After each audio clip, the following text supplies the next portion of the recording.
सच है विपत्ति जब आती है, सच है विपत्ति जब आती है, कायर को ही दहलाती है। सूरमा नहीं विचलित होते, पल एक नहीं धीरज खोते, संकट का चरण न बहते हैं, जो आ पड़ता सब सहते हैं। जब हम गोरखपुर से यहाँ से गए इस संकल्प के साथ कि मुझे कुछ सुधार करना है, कुछ करना है, तो जैसे क्या होता है कि मैं बड़ा टूटा हुआ था, घर वर गिराया गया था, तमाम बातें हैं, भाई 3-4 मर गए थे। तो उस कविता को मैंने अपना वो बना लिया आधार। तो जब मैं परेशानी में आता था, जब सारे दरवाजे बंद हो जाते थे या जब बिल्कुल मन विकल हो जाता था, तब उस कविता को हम पढ़ते थे कि सच है विपत्ति जब आती है, सच है विपत्ति जब आती है, कायर को ही दहलाती है। सूरमा नहीं विचलित होती, पल एक नहीं धीरज खोते, संकट का चरण न बहते हैं, जो आ पड़ता सब सहते हैं। कौन काम ऐसा जग में टिक सके आदमी के मग में, ठम ठोक ठेलता है जब नर पर्वत के जाते पाँव कड़ा, मानो जब जोर लगाता है पत्थर पानी में जाता है।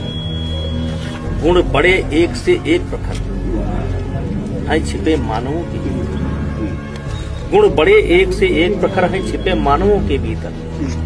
मेहंदी में जैसे लाली है, वर्तिका बीज उजियाली है, बत्ती जो नहीं जलाता है रोशनी नहीं होती। पीसा जाता जब इच्छुदंड, झरती रस की धारा, मेहंदी सहती है जब प्रहार, बनती ललनाओं का सिगार। जब फूल पिरोए जाते हैं, हम उनको गले लगाते हैं। फिर आगे लिखते हैं, वसुधा का नेता कौन हुआ, भूखंड विजेता कौन हुआ, अतुलित यश क्रेता कौन हुआ, नव धर्म पढ़ेता कौन हुआ, जिसने न कभी आराम किया विघ्नों में रहकर का। क्यों? जब विघ्न सामने आते हैं, सोते से हमें जगाते हैं, तन को मरोड़ते हैं पल पल, मन को झंझोड़ते हैं पल पल, और सतपथ की ओर लगाकर ही जाते हैं हमें जगाकर। वाटिका और वन एक नहीं, आराम और रण एक नहीं, वाटिका और वन एक नहीं, आराम और रण एक नहीं, वर्षा अंधड़ या तप। ये जो जीवन में परेशानियां चुनौतियां, वर्षा अंधड़ या तप पौरुष के है साधन, ये पुरुषार्थ के साधन है। ये ठोकर लगती है ना, तभी पुरुषार्थ की पहचान होती है। पौरुष के है साधन प्रचंड, वन में प्रसून तू खिलते हैं, बागों में साफ न मिलते हैं।